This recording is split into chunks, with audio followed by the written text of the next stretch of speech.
কাকা এই গাড়ি 3,60,000 কি বলেন আপনি? তা কি কস গাড়ি দেখছিস নি বেটা? জাপানি পড়ি জাপানি, এমন গাড়ি আমার অত্র এলাকা হাবি নি। তুই বাতি যেমন আছে তোরে দিতাছি বেটা, অন্য গেলে তুই দিতাম না গাড়ি এটা। কাকা যাওয়ার হইছে 3,00,000 টাকা বেচবেন নি কোন? ভাই গাড়ি তো আমি 3 লাখ টাকা বেচতাম, কিন্তু আপনার লগের হ্যাঁ দুজনে তো আমার 60,000 টাকা দিতে হইব। ভারত পড়তা কি আরে বলত তোর কাছে চুপ থাকতি, এত কথা কসকা, বেশি কথা কইও নাম করে ফাঁসা দিলে সবার সামনে। ও ভাই আমি তো ভুলে গেছি ভাই, আমার গাড়ি আমি 3,60,000 টাকা বেচছিলাম। ধর বেটা এত কথা কস কিনলে কাগারে তুই ডাকছিস না? তোর কাগারে গাড়িটা বেচে দিয়াম, গাড়ি বেচবো না বাড়ি বেচবি না। সব কথা বাদ দেন, তোর গাড়ি পছন্দ হয়েছে এটা তুই। কাকা গাড়ি তো পছন্দ হয়েছে, কিন্তু হ্যাঁ কয়েক কথা আপনি আরেক কথা কেমনি কি এত চিন্তা করিস গাড়ি আই বেচছ, তোর গাড়ি কোনো সমস্যা হলে তুই কাগার মনে মনে তারিখে গালি দিয়ে দিস। ঠিক আছে তাহলে বাতি যা, তুই তাহলে 3,60,000 টাকা দিস।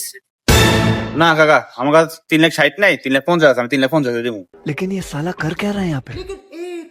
তুই 3,50,000 দিবি কেন? দেখ কি তোর কাগার এনে কিন্তু 200 লাভ হইতাম, 200 দি দে। তুই বাতি যা মানুষ, তুই নিজের মানুষ দে, তোর ভালো মাল কেন কিনে দিতেছি ফিরিতে বেটা। কাকা আমার কিন্তু খুব কষ্টের টাকা, লোন করে লইছি বুঝছেন, আমার ঠগাই না আপনি। তুই টেনশন করিস, তুই গাড়ি চলা দেখ গাড়ি বালা, তুই চিন্তা করতে কাগা ইয়ান তো না একটিও খাই না, তুই খাই তো হারাম হয়ে যাবো। আচ্ছা কাকা আপনাকে 1 টাকা পাঠা দিতেছি, চাবিটা দেন। না বাতি যা গাড়ি চাবি আর টাকা একাউন্টটা পাঠাই দাও। হ্যাঁ আর হুন্ডা লয়ে যাও, সাবধানে চালাও, ঠিক আছে নি?